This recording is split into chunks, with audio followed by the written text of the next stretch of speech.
Bismillahirrahmanirrahim. Assalamualaikum warahmatullahi wabarakatuh. Alhamdulillah kita berada pada hari kedua Ramadan dan insyaAllah untuk kali ini saya akan beri sinopsis ringkas juzuk 2 Al-Quran. Mudah-mudahan kita dapat manfaat bersama.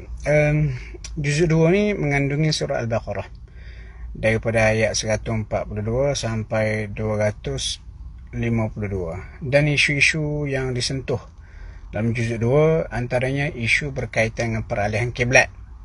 Ini daripada ayat 142 sampai 150, yang mana asalnya kiblat ketika Rasulullah hijrah ke Madinah menghadap ke Baitul Maqdis, sehinggalah selepas beberapa ketika atas hadapan Nabi lalu kiblat ditukar kembali ke Makkah. Seterusnya antara yang agak popular juga dalam juzuk 2 ini adalah ayat berkaitan dengan kepentingan solat, sabar dan juga lafaz istirja'. Itu pada ayat 153 sehingga 157. Juga ayat berkaitan dengan hukum qisas dan juga kepentingan wasiat, ini pada ayat 178 sampai 182.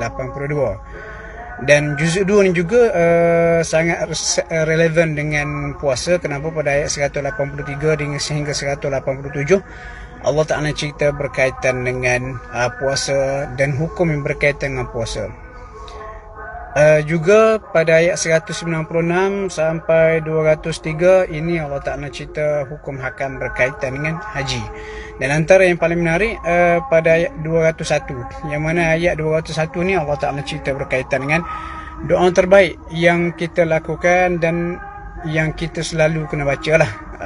Ayatnya berbunyi, Allah kata, wa minhum man yaqulu rabbana atina fid dunya hasanah wa fil akhirati hasanah wa qina adzaban nar.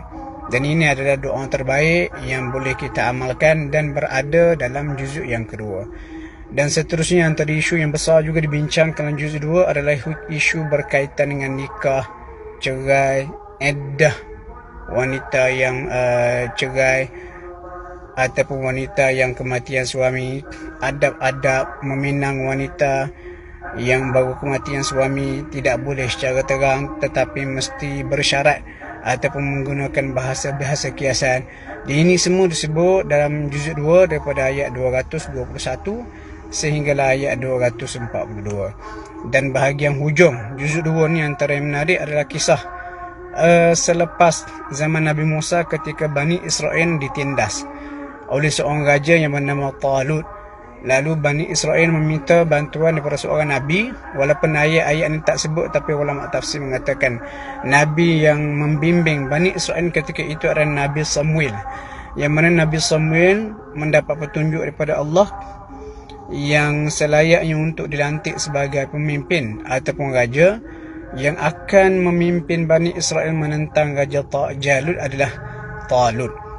Dan pada waktu inilah watak Nabi Dawud AS muncul, dan disebut dalam ayat-ayat ini bagaimana Nabi Dawud AS telah berjaya membunuh Raja Jalut. Dan berikutan itu Bani Israel mula mendapat kemenangan semula. Inilah tuan-tuan lebih kurang isi kandungan juzuk 2 yang boleh kita ambil manfaat. Mudah-mudahan perkongsian ringkas dalam seminit 2 yang saya buat ini memberi semangat untuk kita untuk tadabbur juzuk 2 sempena hari kedua Ramadan.